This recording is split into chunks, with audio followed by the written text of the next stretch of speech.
Okay, so we're going to be looking at the neutral cards today from the core set of Game of Thrones 2nd edition. So let's jump straight in. So without further ado, the first card in the core set is this plot card, Clash of Kings. It's a noble plot card. It's got 4 gold, 9 initiative and 1 claim. And the reaction is, after you win a power challenge, move 1 power from the losing opponent's faction card to your own, and it has a reserve value of 6. This is a cool plot card for rush decks that like to get a lot of power very quickly and end the game before your opponent has a chance to catch their breath.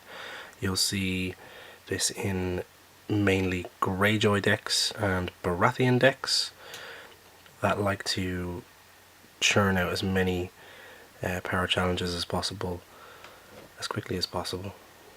I think it's a solid 4-star card.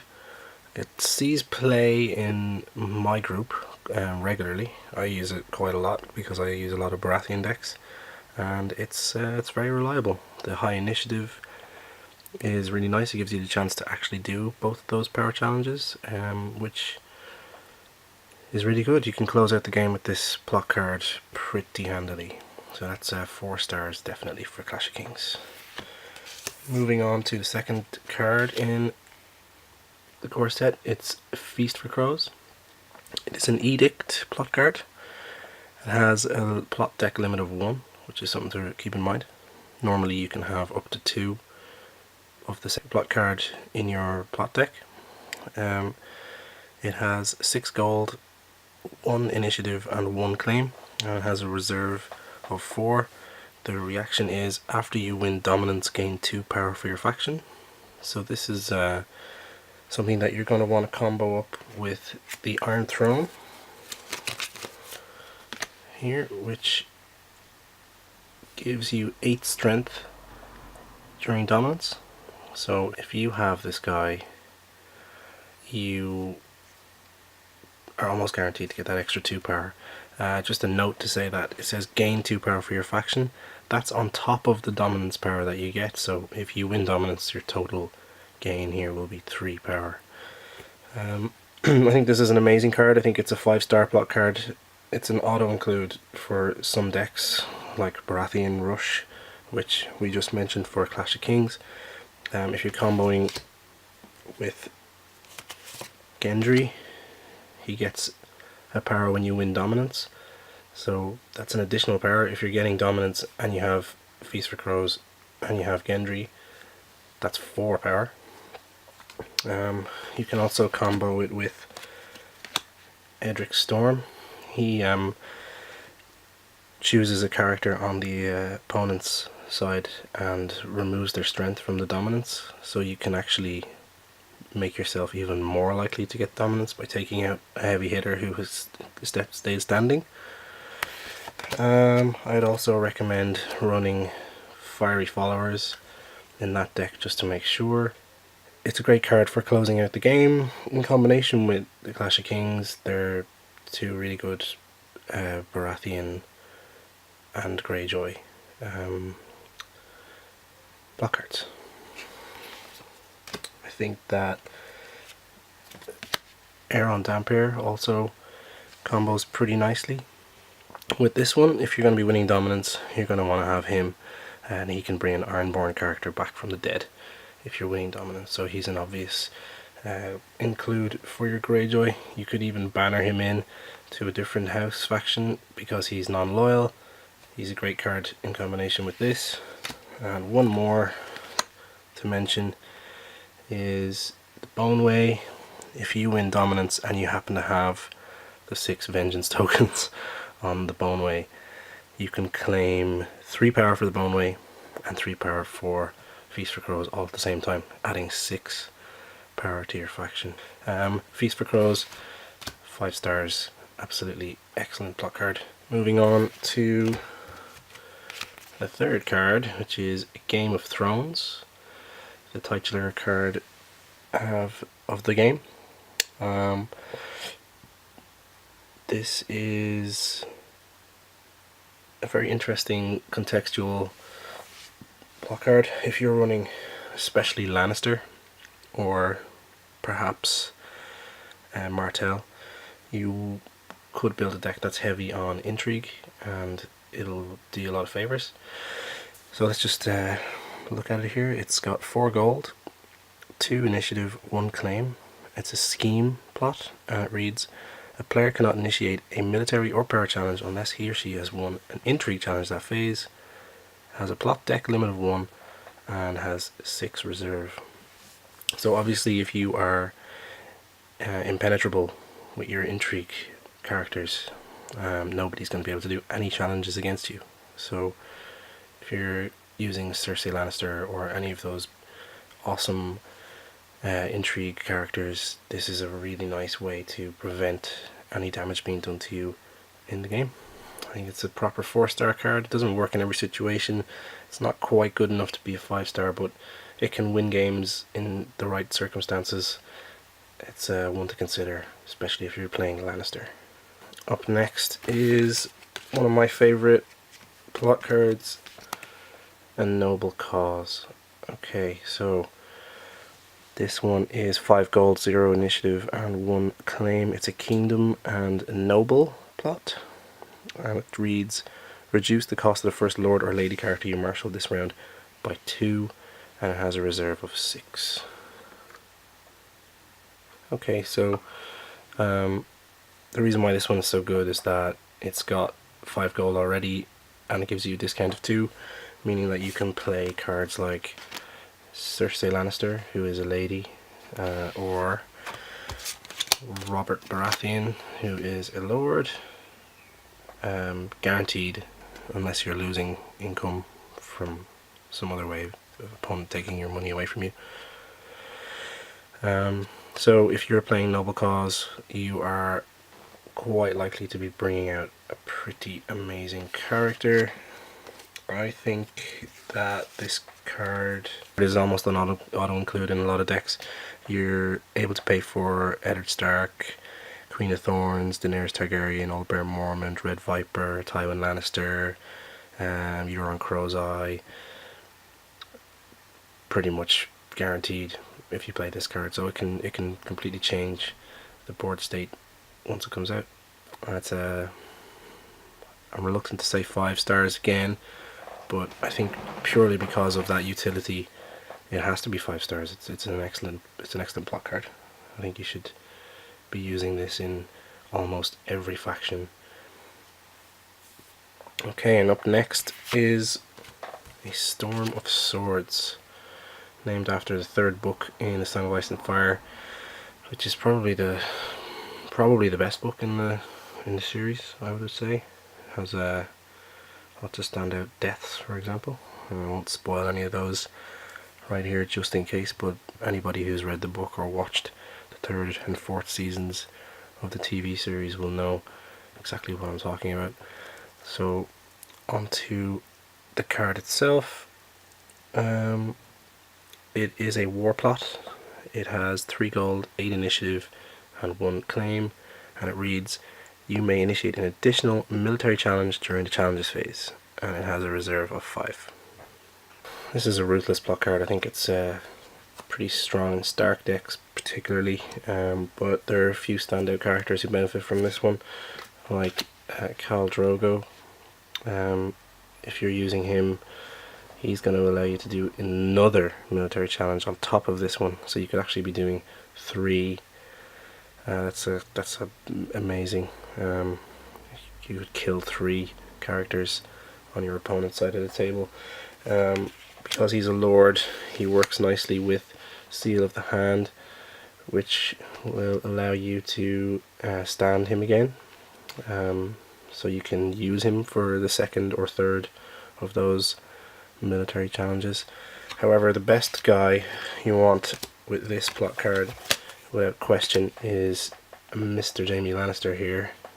He does not kneel when declared as an attacker during a military challenge, so he can go through to the 2 challenges no problem. And if you're bannering him in with Khal Drogo in a Targaryen deck, he's going to be able to take part in all 3 of those military challenges.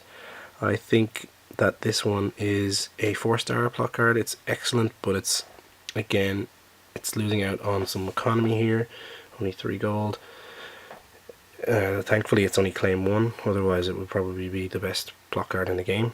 If that was claim 2, it would be absolutely crazy. The reserve of 5 is reasonable. It's not that flashy. It's gritty. It gets the job done. I think it's reliable.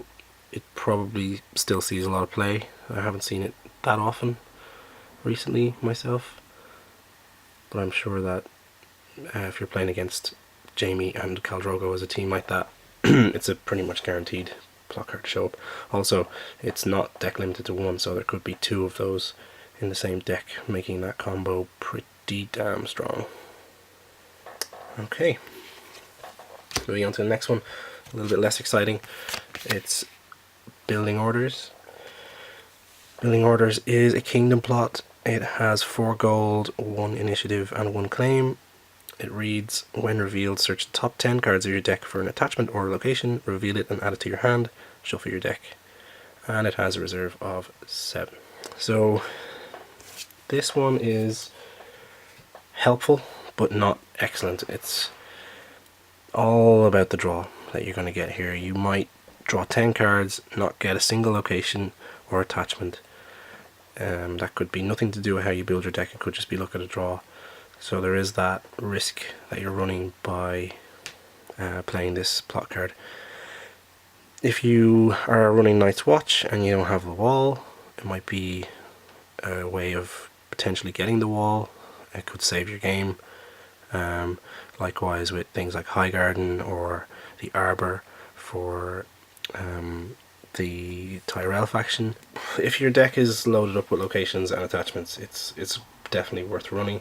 Attachments is something that should not be understated here. I mean, Milk of the Poppy is a card that most decks still run, even 3 copies of, where you blank characters' text boxes, making them way less good. So if you're not getting the location you want and you've got a bunch of these in your deck, the chances are you're going to get that as a consolation prize, which is a pretty nice one to get. I think this is a 4-star plot. It's useful. It's not super reliable, but the reserve is high, the gold isn't too bad, and you might just pull that location you need to make your deck work if you play it. Okay, so the next one is Calling the Banners. It is a kingdom plot card, has 3 gold, 6 initiative and 1 claim, and when revealed, choose an opponent, gain 1 gold for each character that player controls, and a reserve of 6. This is a kind of an insurance policy card. If you have this in your deck, you are probably expecting to be coming up against an opponent who has 3, 4, 5, 6 more characters. I think in this situation you probably want to be running a Wildfire Assault or Valor Morghulis instead, so that you can actually deal with the threat rather than hiding behind picking up some gold to try and get something out to defend against it. In my opinion, you're better off just cutting the head off that snake before it bites you. Then again, saying that, if you've got a really expensive must-have card in your deck that you need to play and you're just not drawing your economy boosting locations like Rose Roads and those kinds of things, or King's Roads, then this might be worth having as an insurance policy. I think it's only a 3-star card because, as I said, it's kind of passive when you could really be dealing with that problem of multiple opponents' characters. And yeah, I think we're not going to see that many decks with this card now that Valor Morghulis is in the card pool. So yeah, 3 stars from me. Up next, Calm over Westeros. This one saw a lot of play when Corset came out in my group. It is a summer plot and it has a plot deck limit of 1, so you can only have 1 of these in your deck. It's got 5 gold, 3 initiative and 1 claim, and it reads, When revealed, name a challenge type until you reveal a new plot card. Reduce the claim value on the attacking player's revealed plot card by 1 during challenges of that type in which you are the defending player. It's again an insurance policy style plot card. It can be helpful very early in the game if you put out a character who you cannot really defend, but you have no choice and want to keep it alive. Obviously, you can throw this out, choose military, and even if the opponent wins a military challenge, your must keep character won't be killed. I think that's its real use. You probably aren't going to be choosing the intrigue challenge unless you're trying to stop your opponent from trimming your cards for their own benefit, and it's unlikely to be played early for power challenges, perhaps late in the game for power challenges to try and slow your opponent down if they're about to win. But if you're relying on this card to stop that happening, the game is probably close to already being over, really. So I think this is a 3-star. It's got its uses, but it's just not it's not essential. It's going to be hard to find decks that takes up one of the 7 slots in now. I think for learning the game when you're starting off, this is a nice security blanket, but once you are a bit more confident, I don't think we'll see much of Cam over Westeros being played in your decks. Okay, moving on to a really important plot card, which is Confiscation. Confiscation is an edict plot card. It's got 4 gold, 5 initiative, and 1 claim. When revealed, choose an attachment and discard it from play, and it has a reserve of 6.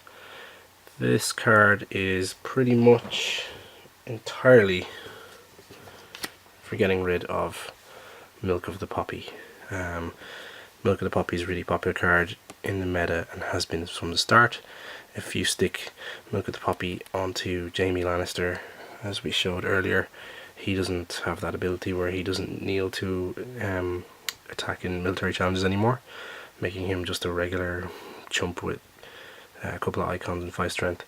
So if someone sticks a Milk of the Poppy on one of your characters and you have no way of getting rid of it, think about this plot card. If it's happening a lot to you, you might want to include one of these in your deck. It's absolutely, definitely a really good plot card. I can't say it's a 5-star because there are other ways of getting rid of attachments that you don't want, but it is definitely a 4.5 star. It's a reliable plot card. It might save your ass if you include it in your deck. It might stop your most important, most integral character from becoming a nothing character. So consider it, but don't rely on it. Yeah, it's okay. It's pretty good. Up next is Counting Coppers. It is a Kingdom plot card. It's got a big reserve there on the bottom. That's 10 reserve. I think that's the highest in the game. It's Kingdom. It has 2 gold, 3 initiative, and 1 claim. When revealed, draw 3 cards. Straightforward. I think this is I don't know, it's draw 3 cards, gives you a lot of options, but I find at the start of the game I've got so many cards in my hand. Like, you got your 7 from setup, whatever you've played in setup, you're drawing back up to 7, then you're getting 2 in the draw anyway. So if you're playing this early in the game, you're going to have 7 plus those 2 plus this 3. That's 12 cards in your hand. Even with this 10 reserve and playing 2, you have a lot of options, but you only have this 2 gold to use them. So unless you're playing a lot of really cheap cards or a lot of free cards or free events, this is not really useful. I don't think it sees much play at all. Maybe in Martell, where you want to draw lots of events or attachments that cost very little to try and control your opponent. That's the only situation I can think of that would be pretty potent. I think this is frankly, it's a 1-star block card. It's just not that great, really. You've got a lot of options, and I think this is not one of them in really any circumstance.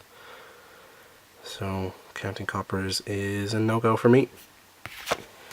On the opposite side of the spectrum, this is definitely one of the best plot cards in the game from my perspective. Filthy Accusations. 4 gold, 4 initiative and 1 claim. When revealed, choose and kneel a character. It is a scheme plot and it has 6 reserve.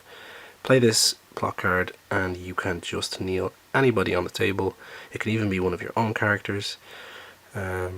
Anybody you like. You do have to do it, so if you are stuck in a situation where your opponent has no characters, you will have to kneel one of your own, but I don't really see that happening almost ever. You just wouldn't choose it in that situation. An interesting combo if you are running Sir Barristan Selmy and you really know that your opponent wants to kill somebody, you can use this plot card to kneel him, and his ability is to stand to save a lord or lady from being killed. So you could kneel him, have him ready to go for that impending attack from your opponent. Other than that, it's useful for just kneeling whichever character on the other side of the table you like the least and don't want to have to deal with for a round. It's great, it's really good. I mean, it's prone to those characters being stood by Seal of the Hand if they have that or other abilities, but I think this is a 5-star, absolutely excellent plot card, especially in Baratheon, who benefit from knelt characters. 5 stars all the way. Stick it in your Baratheon deck. Do it. Alright, next up is Fortified Position. This is a tricky plot card. I think it's going to be hard to pick a rating for this one. It's a Siege and War plot card. It's got 5 gold, 1 initiative and 1 claim. Treat each character as if its printed text box were blank, except for traits. 5 reserve and a plot deck limit of 1. It's a double-edged sword, that's why it's tricky to choose a rating for this one. I'm going to stick myself right in the middle of this one with a 3-star. You're blanking your own characters and you're blanking your opponents. If your opponent has better characters on the table than you, this is great, but you don't really build a deck assuming your opponent is going to have better stuff than you. So, judgment reserved, I think. It's very hard to figure out when you'd want to use this plot. I used it in a deck that focused on army stuff. So the main thing that I needed in that deck was the army trait. This does not cancel the traits. So the combo I had was army trait with army plot cards like Mustering the Realm, and by blanking all the other people's text, it just made that little bit better. So I had one of those Fortified Position plots in that deck. Deck didn't really perform super well, but that's the only place I can think of where this really excels. Other than that, it's very risky. So 3 stars from me. Alright, up next is the most fun plot card in the whole game. Heads on Spikes. It is an Edict and War plot card. It's got 4 gold, 6 initiative and 1 claim. When revealed, choose an opponent. Discard a card at random from that player's hand. If that card is a character, gain 2 power for your faction and place the discarded character in its owner's dead pile. So I love dropping this card right at the start of the game, looking at my opponent's face drop as they realise that there's a chance that I might discard one of their awesome characters. And there really is nothing better than discarding someone like Tywin or Jaime Lannister from a Lannister lover's hand right at the start of the game. It's great fun. You're also getting 2 power. Obviously that's a silly way to use the card compared to its optimal, which is to use it when you need 2 power to win the game. And I mean, if you've got 13 power, drop Heads on Spikes, and if you pull a character from your opponent's hand, you win the game. Simple as that. So it's crazy random, it's risky, but it's great. It's a 4-star card for function and it's a 5-star card for fun. It's really good. I think it's it'll find its place in some decks, and probably more rush decks like as I mentioned earlier, Baratheon and Greyjoy like to do a lot of that. they'll probably use it more. The 6 initiative here is decent as well, so chances are if you're playing melee you might get to choose your title, or if you are playing Joust you will have a good shot at going first if you want that. So that's Heads on Spikes, great card. Next up is Jousting Contest. Jousting Contest is a war plot with 4 gold, 3 initiative and 1 claim. Each player cannot declare more than 1 character as an attacker or defender in each challenge, and 6 reserve. So this works really nicely if you have a few decent characters with 3, 4, 5 strength or higher, and you are going first. If you're going first with 3 initiative, that's the weakness of this plot card really. So chances are you're probably going to have to defend before getting to attack, but it's each player that is affected by this. So if your opponent is going first, they can only attack with 1 guy per challenge, so you can kind of control your timing of this. So I think this is useful, particularly in the likes of Tyrell or Targaryen decks, where you can, with the Targaryens you can reduce the strength of dudes pretty easily, and with Tyrell they just seem to have a lot of guys with high strength, high cost and high strength, but if you've got Queen of Thorns there to pay for those, then you've got them anyway. So yeah, it's decent. It's a 3.5 star for me. In some decks it can be really useful, in others it can actually be detrimental to you, so be careful before you add it to a deck. Next up is a really important one, March to the Wall. It's an Edict plot card. Very early in the game, if you're only learning, the chances are during setup you're going to probably put out your best character, who might be a 6 or 7 or even 8 cost character. If your opponent plays this plot card, you're going to lose them. So let's look at it. It's a Edict plot card with 4 gold, 8 initiative and 1 claim. When revealed, each player chooses a character he or she controls, if able, and discards it from play. Cannot be saved as well. 5 reserve. So sometimes it might seem like a good idea to put Allbear Mormont with 2 duplicates down as setup, but if your opponent is running March to the Wall, which many people do for this reason, you're going to lose that guy and cannot be saved. So all copies if you have dupes on him. So this sees a lot of play in Joust, a lot of tournament play. At least at the very start of the game it was in every single deck. It was the guaranteed plot card no matter what was happening. That and likely Wildfire Assault, they were the 2 of the most prominent ones. Today I see it a little bit less. It still shows up from time to time. It's not really that useful in melee because you're not going to play against 2 or more players who are unaware of it. I think it's very much a Joust plot card. It's 5 stars because of you have to think about it every single time you do setup. Does my opponent have March to the Wall? And if they do, it alters your setup completely. So yeah, don't forget about it. It's really, really important. Up next is Marching Orders. This is an Edict and War plot card. It's 9 gold, 3 initiative and 1 claim. You cannot marshal locations or attachments or play events, and a reserve of 4. So don't really like this plot card. I used to like it because I liked money and expensive characters, but I think the more you play this game you're going to realize how important locations and attachments and events really are. I mean, it's all well and good having your 7 cost Robert Baratheon show up and just strut around like he owns the shop, but if you're not able to use all 9 of your golden characters, you're wasting it, and you're not going to be using it. I mean, very fiddly. I give this card a 2 star.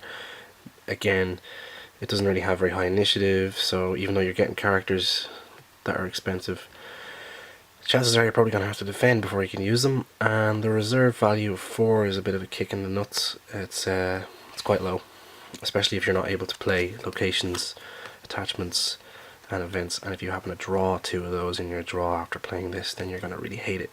So I don't recommend this plot card. I think there's other ways to get money. I'd even recommend, when we looked at earlier, calling the banners over this one, just because you've got more flexibility with that. Not that I particularly recommended that one either, but at least it has a better reserve and a better chance of going first. So yeah, I don't recommend this one. 2 stars at most for marching orders. Up next, here's another fun one, Naval Superiority. And it's a risky one. It is a siege and war plot. It's got 2 gold only, and it's got 7 initiative and 1 claim. It has a plot deck limit of 1, which is fair enough, I guess, for what it does, and it has 6 reserve, which is pretty standard. Text is: treat the base gold value on each revealed kingdom and each revealed edict plot card as if it were 0. Now, this one is a counter to a noble cause.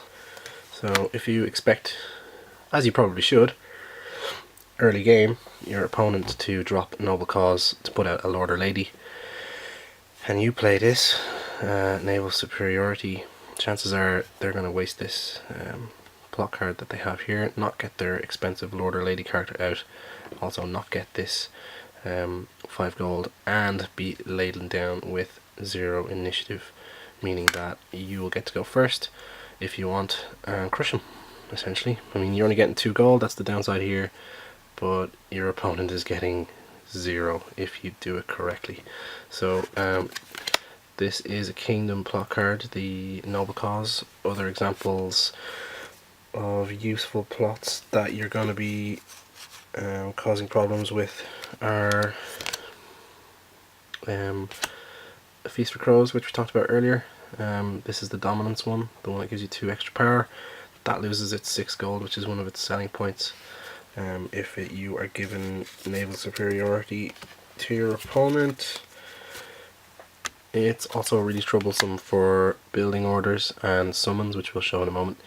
It takes their gold away too, and it also makes the card we just looked at, marching orders, which is an edict, even worse, because if you're playing that early to get a character out, much like you might do in Noble Cause, naval superiority covers both of those, so that 8 and 9 gold is risked big time because of naval superiority. It's a decent bit of play in tournament play. I don't see a lot of it in my group, but I think that's more that we're getting used to each other and we're not running as many kingdoms and edicts because of this plot card. I think it's a really fun plot. Its initiative is really good, its reserve is decent, it can be excellent if you pull it off at the right time. If you don't, it's kind of wishy-washy, so I give it 4 stars. But again, it's very hard to find the right spot in the right deck for this unless you are really in the mood to annoy your opponent very early on in the game, which this will definitely do. Alright, next up, card number 18 of the set is Power Behind the Throne. It is a noble and scheme plot card. It has 3 gold, 1 initiative and 1 claim, 6 reserve. When revealed, place a stand token on Power Behind the Throne. This is one of the uses for these weird little double-sided tokens you get in the core set. I use this as the stand token for this plot card. Its action reads: discard a stand token from Power Behind the Throne to choose and stand a character. So you would get rid of that and stand a character who has been previously knelt. This is really, really good. If you want to use any character for anything twice, add this plot card to your deck. 5-star plot card. I'm not going to go into all the different permutations of what you can do with doing stuff with the same character twice. Use your imagination. 2 challenges with the same character, no matter who it is, or use their ability twice. It's super powerful. The initiative is super low, the claim is standard, and the gold is not great, so you're going to want your character that you're standing already out before you play this one, but once it's out there and you're using this, it's pretty cool. So 5 stars in the right deck. It's excellent. Okay, next up is Rebuilding. This is a kingdom plot card, so it's susceptible to naval superiority as well. It's got 5 gold, 5 initiative, 1 claim, 6 reserve, and when revealed, choose up to 3 cards in your discard pile and shuffle them into your deck.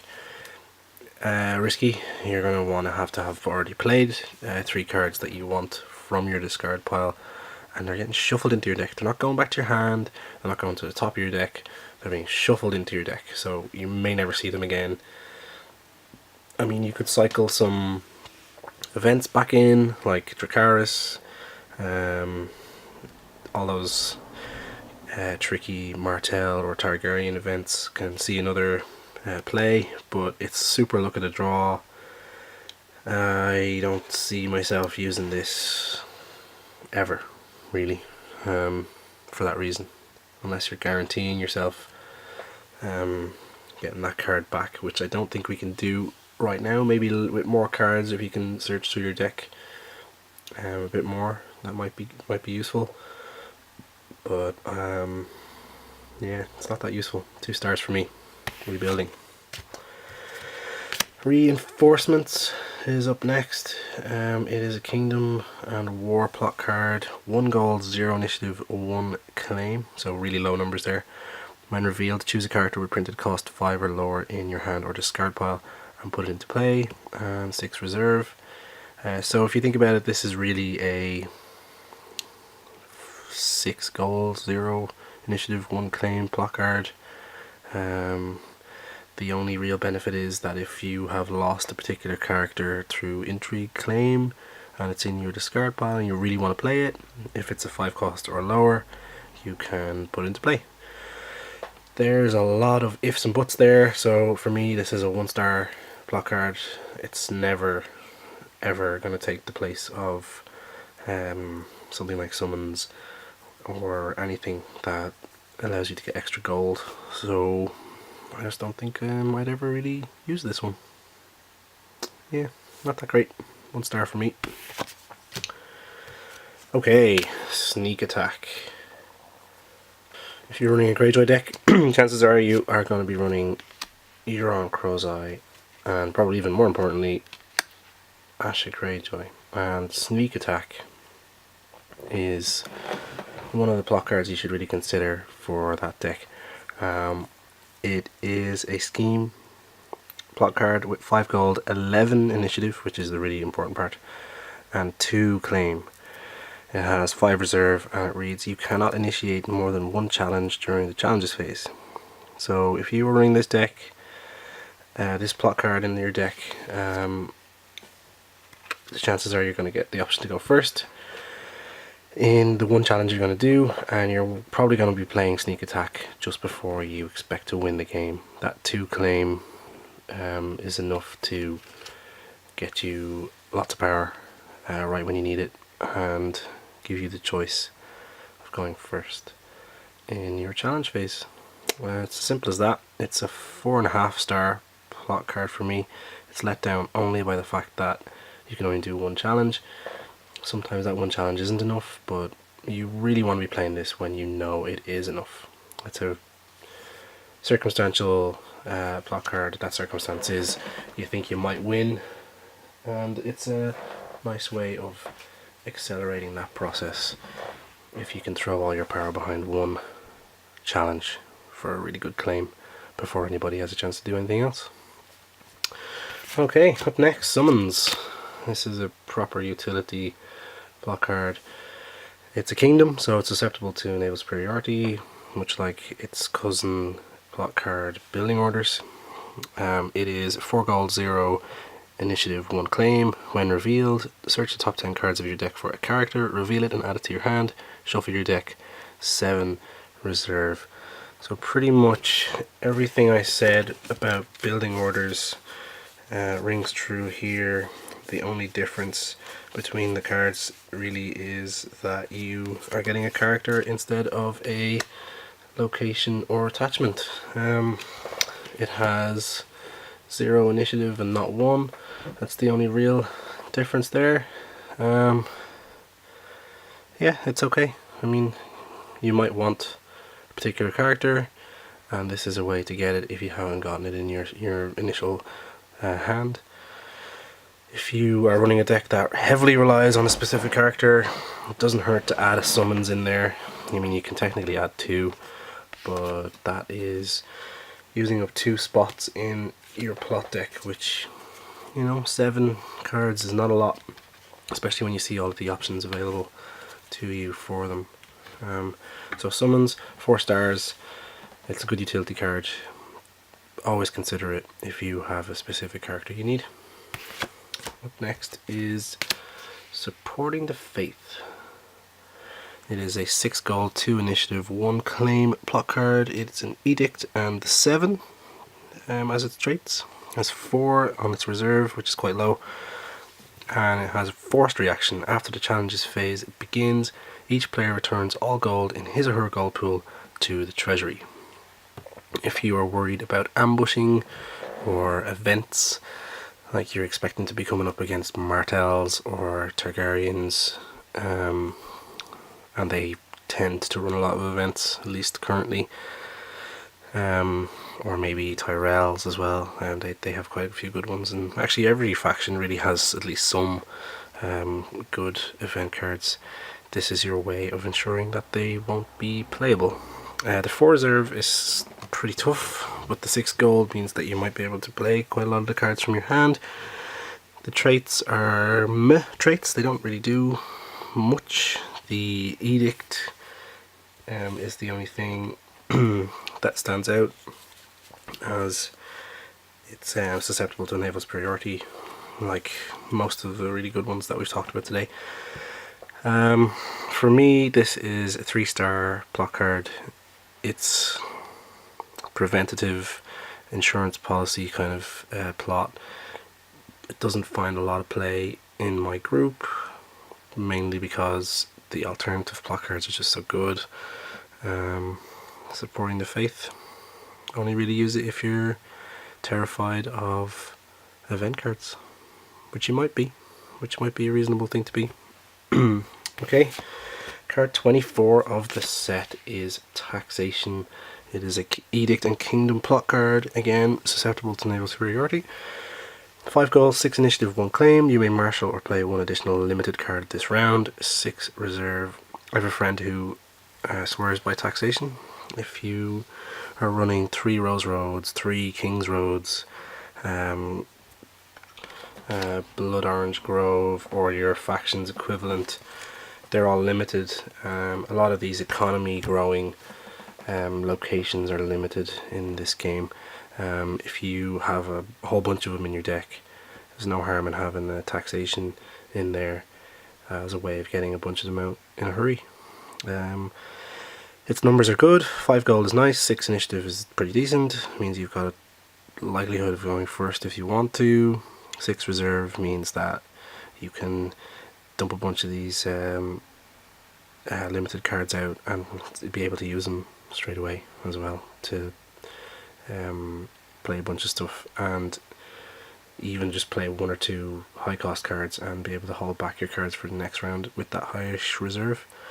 It's, as I said, a friend of mine swears by this plot card. From my perspective, to mixed results. It relies on you having a lot of limited cards in your hands for it to be useful, but even if you're not really using it, the numbers are high enough that it's probably worth the risk. I give it 3.5 stars. I'm not super convinced by it. I think that slot for economy can be used by other plot cards, but this one is a nice, stable, no tricks, just reliable economy plot card that you might want to consider. Next is the Winds of Winter. Winds of Winter is a winter plot card. 3 gold, 4 initiative, 2 claim, and it has no effect. It just has a nice little quote here on the card, and it has 5 reserve. The real benefit here is the 2 claim. There's not that many cards that have 2 claim. This one is One of them, it's a winter plot, so it runs with the Kings of Winter, which is an agenda that relies on you having a bunch of winter plots to not get choked out with your economy like you're trying to do to your opponents. The reserve is okay, the initiative is okay, the gold's not great, but the 2 claim is really good. It's no frills, pretty straightforward, do some damage to your opponent. I mean, if you're going to be doing one of each challenge type for sure this round, this is not a bad plot card to have in your back pocket to do some serious damage, especially late game. That 2 claim is pretty nice. So for that reason, this is a 3.5 star. This is not too flashy, it doesn't really do anything spectacular. It's just a nice utility card, one that you shouldn't dismiss out of hand ever, really. I think it could have a place in a lot of decks. Okay, onto one of the staples of the set, Wildfire Assault. It is the last plot card in the core set as well. It's card number 26. It is a scheme and war plot with 4 gold, 7 initiative, 1 claim. When revealed, each player chooses up to 3 characters he or she controls. Kill each character not chosen, cannot be saved. 6 reserve. So this is board wipe card that if you have come up against an opponent who likes to drop lots of chumpy, weeny, 1 cost, 2 costs, low strength, military claim soak characters that are just there to, you know, die when they lose military challenges to keep their really good characters alive, Wildfire Assault is what you want to be playing, so that you can not kill all of your characters like Valor Morghulis does, while getting rid of all of their little cheapy guys and going straight for the neck for the kill. So sees a lot of play. Wildfire is not deck limited either. You can have 2 of these in your deck, so I mean you can do this twice in the one game if you feel you need to. It sees a lot of play. If you are somebody who likes to defend, like your Night's Watch or Martel, this is a really nice card to have in your back pocket in case you really need to trim the amount of attackers coming at you for some serious damage. And a lot of games can get bogged down in like tables full of characters, and Wildfire Assault is a nice leveler for that. It trims all that stuff out of the game. Can really speed it up too. So it's helpful. The initiative is high enough that you've got a likelihood of choosing whether to go first or not. The cannot be saved is really good. It's something that Valor Morghulis doesn't have. You can save with Valor Morghulis, and it has a claim, unlike Valor Morghulis. So Valor Morghulis has 0 claim. So that is something that makes Wildfire attractive in that board wipe category of plot cards. So it's 5 stars. It sees a monstrous amount of play. Valor Morghulis has only come into the cycle of play now from when I record this video, so it remains to be seen if that will replace this. I think that it might, but Wildfire might have valid reason to stick around. It's a pretty good card. Most decks should consider it for sure. 5 stars. Next card in the set is number 27, Fealty. It's an agenda. For details on this one, see my video on agendas and keywords. Go into a lot of detail there. This is basically your fallback agenda. It gives you a reduced cost by 1 on loyals.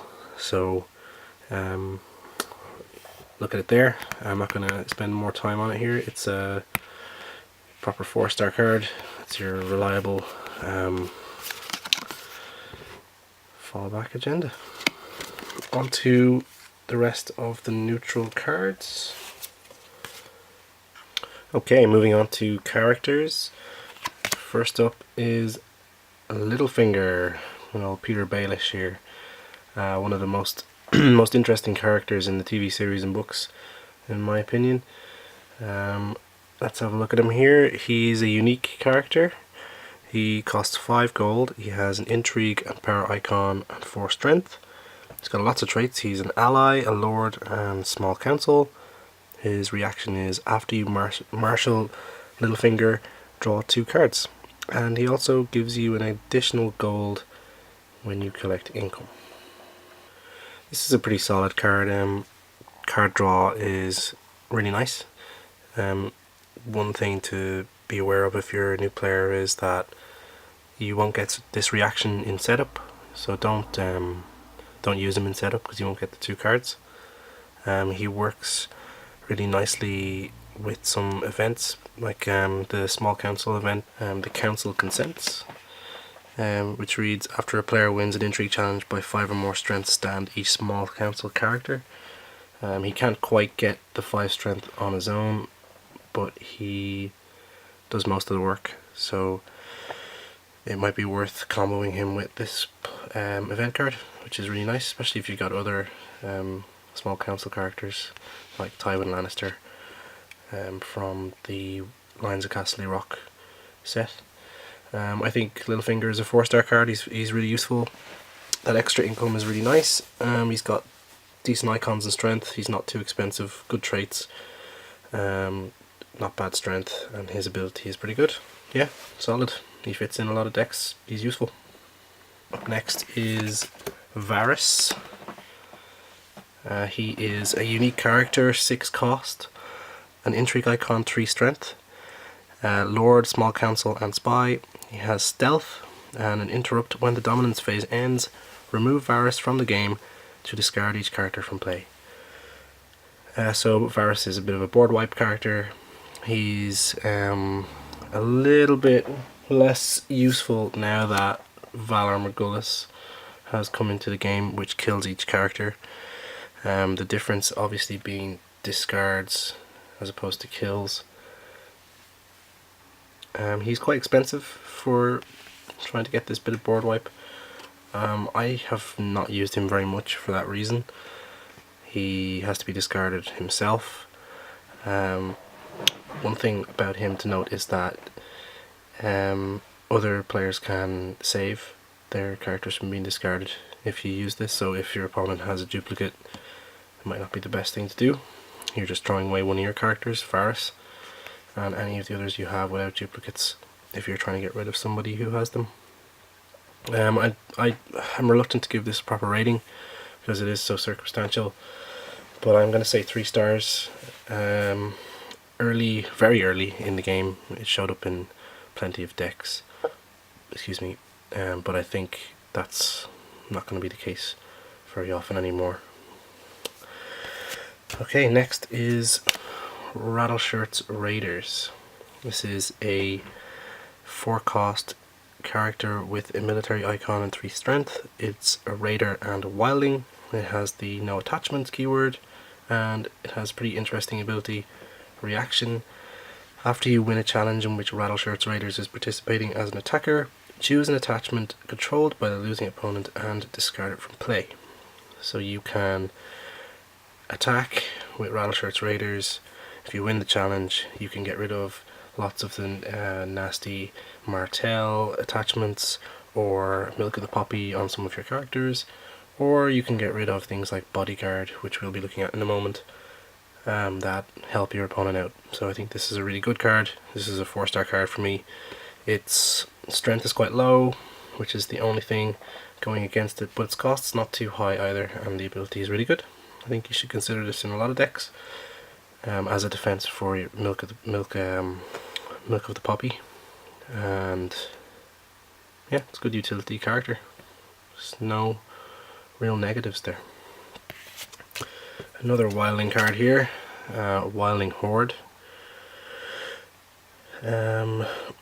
This is an army and wildling character. It costs 5 gold, has a military and power icon, and has 5 strength. Has no attachments and pillage, and a challenges action. Kneel your faction card to choose a participating wildling character you control until the end of the challenge. That character gets +2 strength. So obviously you could use that ability to boost Rattleshirt's Raiders to 5 strength, so it's 3 + 2, in order to use his ability. or you could boost Wildling Horde itself and make it a 7, which is really nice. This doesn't really go into decks that use fealty, as fealty wants you to kneel your faction card to reduce the cost of loyal characters, so it's kind of against what this is trying to do. So you want to be using this one with other agendas in the game. I think this is a great card. It's really good. It's easily a 4-star card, and it fits in plenty of decks. I mean, obviously the more Wildlings you have, the better. There's not a lot of those in the meta right now, but I think that's going to change with the impending Night's Watch Deluxe expansion that is coming out pretty soon. There's Jon Snow, who's a Wildling, who looks interesting, and it would be nice to see him combo with the Wildling Horde. Okay, we're going into attachments now. Up first is Seal of the Hand. 3 cost, which is pretty high. It's an item, a Lord or Lady character only, kneel Seal of the Hand to stand attached character, and it's unique. So this is really powerful.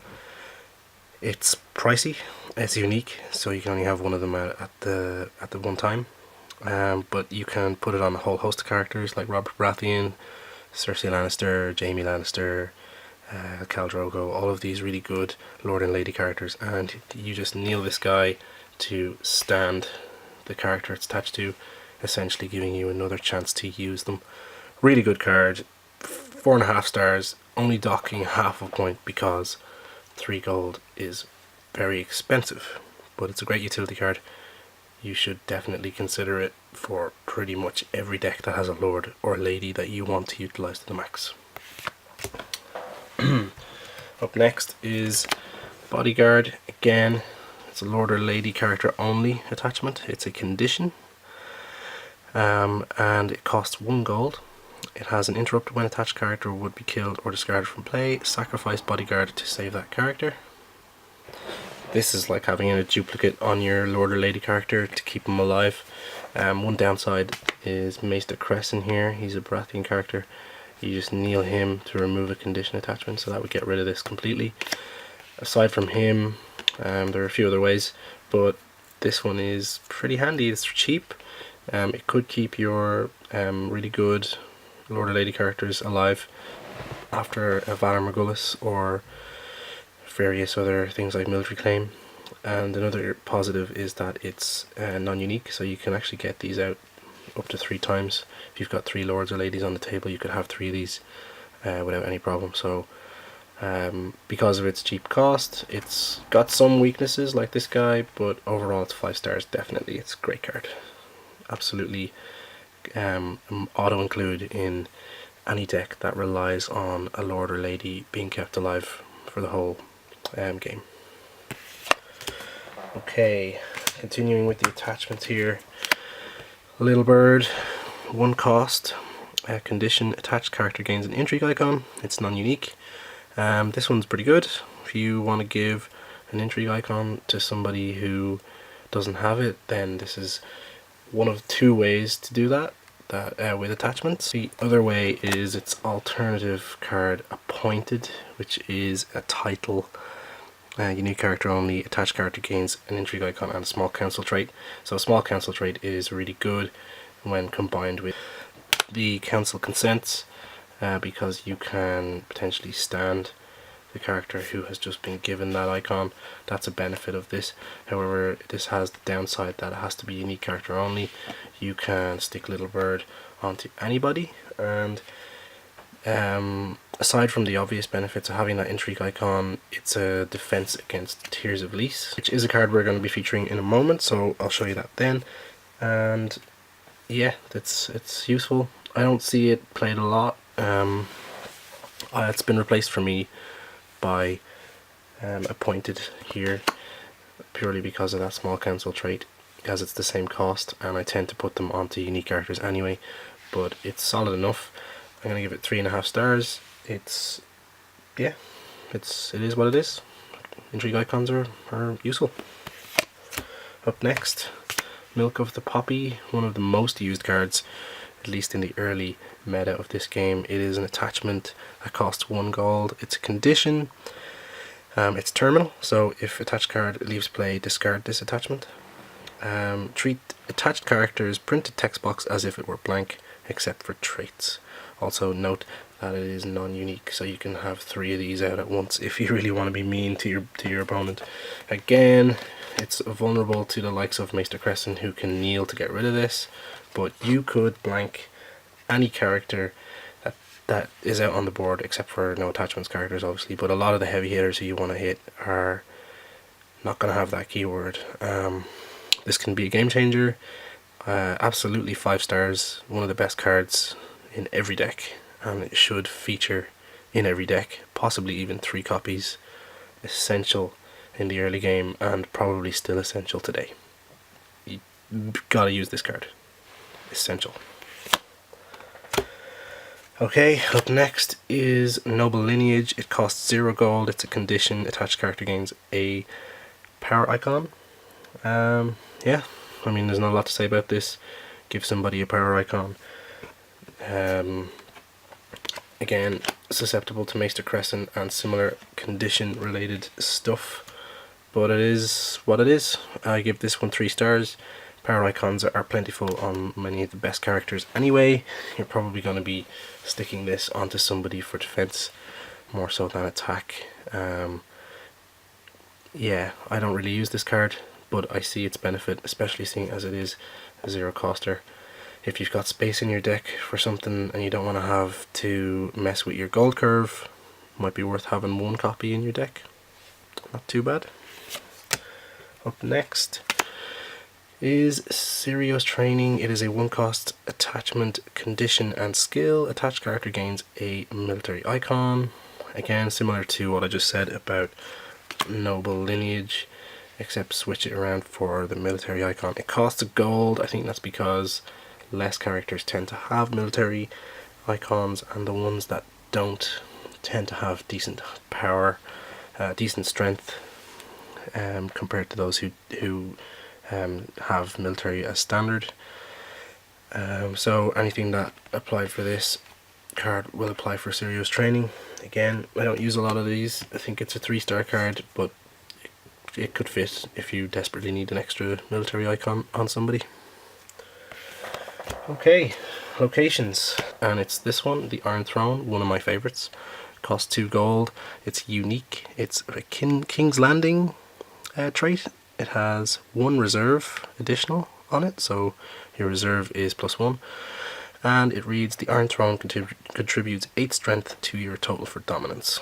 So I've already shown this card with the Feast for Crows plot card earlier. This 8 strength in dominance is fantastic. 5-star card.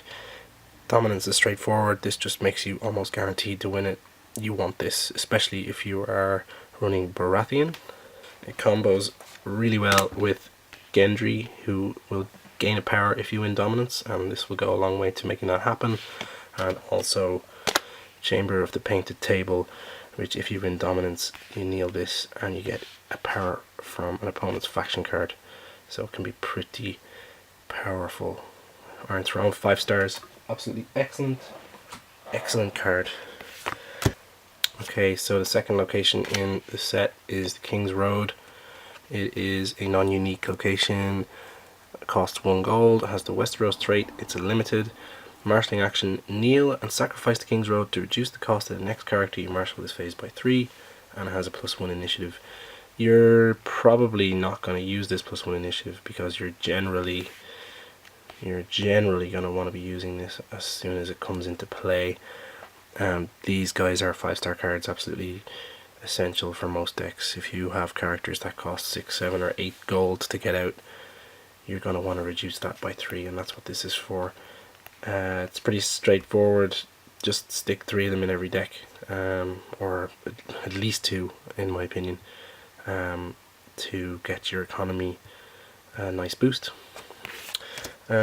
Likewise, the next location also, I find you want at least 2 of these in every deck. It's the Rose Road. It's a Westeros location. It costs 0, which is excellent, and it's also limited, so if you do draw these 2 in your hand at the same time, you can only play one of them, unless you're using the taxation plot that I mentioned earlier. But there's no harm in hanging on to these for a round, really. And which one you play first depends on what you're doing that round. If you've got a high cost character, you go for King's Road, get that out of the way, do that, and then next round bring in the Rose Road.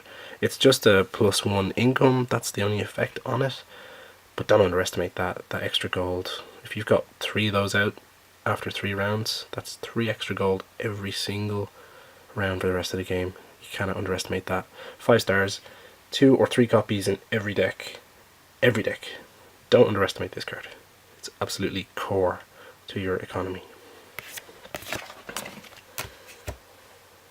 Okay, we're on to events. The first one is Put to the Torch. This one is a 1-cost event, and the reaction is after you win a military challenge by 5 or more strength as the attacking player, choose a location controlled by the losing opponent and discard it from play. Max 1 per challenge. Winning a challenge by 5 strength can be tricky, but a lot of decks will want to do that for this reason. Getting rid of locations is tricky in this game. There's not a lot of ways to do it, really. Much harder to get rid of a location than a character, so if you should probably have one of these in every deck, really. It's a 5-star card.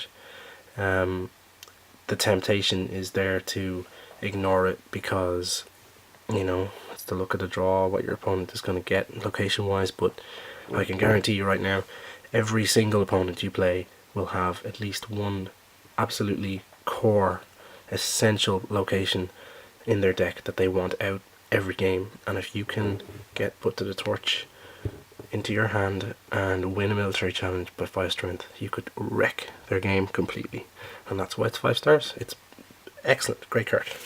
Okay, Put to the Sword. This is an event card that costs 2 gold. It has the reaction after you win a military challenge by 5 or more strength as the attacking player, choose and kill a character controlled by the losing opponent. Max 1 per challenge. The key to this card is choose and kill a character, so you can win your military challenge by 5 or more strength. Your opponent will take claim as normal, and then you'll drop this for 2 gold, and you can just choose whoever you want and kill them. 5-star card. It's expensive, but it's so great when you just decide to kill Daenerys Targaryen or Tyrion Lannister and your opponent can do nothing about it. Yeah, what more is there to say about it than that? It's great. Should be considered for almost every deck, much like most of these really good neutral cards in the core set. And another one here, another great neutral plot card. It costs 0, Superior Claim. A nice bit of Stannis Baratheon in the snow artwork there. I really like that as well. The reaction is after you win a power challenge by 5 or more strength, gain 2 power for your faction, max 1 per challenge. This closes out a lot of games.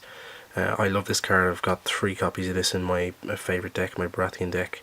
I try and put at least 1 in every single deck that I build, because if you are on about 11 or 12 power towards the end of the game, depending on what your claim is, you run a good bunch of characters in a power challenge against a weak opponent. If you can win it by 5 strength, you can just wreck them, get 2 extra power. That can be 3, 4, even 5 power right at the end of the game if you time this well. It's great. 5-star card from me. Excellent card.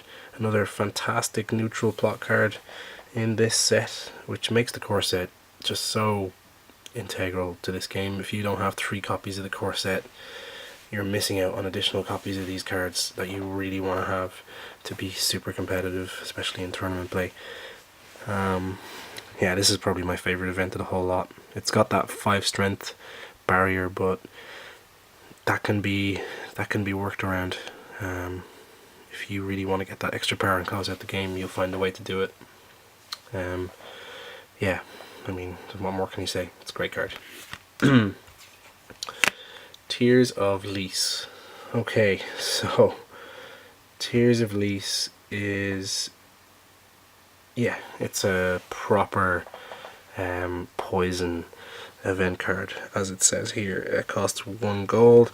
Reaction is after you win an intrigue challenge as the attacking player, place a poison token on a character without an intrigue icon controlled by the losing opponent. At the end of the phase, if that character still has that poison token, remove it and kill that character.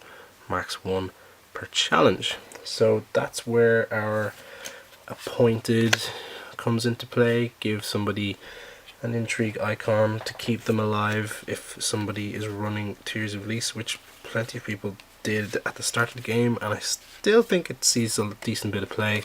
The other defense is Little Bird, which we talked about a moment ago. This is a killer of a card, literally. It also works super nicely with Lannister, and Lannister rely on characters like Tywin, who has an intrigue icon on both of his incarnations, this one and the core one. Also Cersei Lannister, who has intrigue icons in both of her versions that are available at the moment, and this one doesn't kneel to attack during intrigue challenges, which makes it even more of a potent combination with Tears of Release. You see plenty of Tears of Release with the Martells, Martells, and sometimes with Stark when they are running the Catelyn Stark from Wolves of the North. This is a good card. I don't give this 5 stars, I give it 4, because the downside is you have to choose a character without an intrigue icon, and a lot of the time those characters, I mean there's always exceptions, but plenty of the time you kind of want to kill the guys who have 3 icons, or if 2 of the icons are power and intrigue, it's better, and you can't target those people with this. So it's probably worth throwing 1 copy into many decks, especially Lannister and Martell decks. But if you're running Night's Watch or Baratheon or Tyrell, it might be something to think about not playing in your deck. So for Lannister, this could be as high as a 5 star, but for Tyrell, it could be as low as 3 star. So there's a range there, and yeah, it's circumstantial for sure. There is only 1 card left in this neutral batch for the core set. It's the last card we're going to look at today. It is the Hand's Judgment. It's an X cost event. I'll explain that now in a second. So the interrupt effect is when the effects of an opponent's event would initiate, cancel those effects. X is that event's printed cost. So if somebody tried to play Tears of Release, which we just talked about, on you, you could pay 1, which is the cost of Tears of Release, to use this event to cancel it. So insurance policy style event card, it's nice to have one in your back pocket, but I don't tend to run it because it takes up 1 spot in your deck. And while event cards are really dangerous in this game, keeping the gold just in case someone's going to play one every single round while you have the Hand's Judgment in your hand is risky. I'd rather spend that gold on something else or use event cards of my own than do that. So this gets 2 stars from me. I can see why it might be beneficial, but it just doesn't ever make the cut for me, unfortunately. And that is the last neutral card of the core set. That's quite a lot of cards we've gone through here. That's over 45 cards. So yeah, it's a good chunk of the core set cards. I'm going to go through each of the factions cards as well, and then we're going to start going through the chapter packs and deluxe packs in the future, eventually catch up to the current cycle. So you will see plenty more card reviews in the future. The next one is going to be the House Baratheon. We were the first of the houses to be covered numerically in the set, so even though they're my favourite, they're also numerically next, so bias aside, that was what was going to happen anyway. So yeah, thanks very much for checking out this video. I hope you got something from it. I hope it has helped you learn how to play some of these early cards. Yeah, so like the video and share it. Tell anybody who's new to the game about it, and hope to see you again soon. Thank you.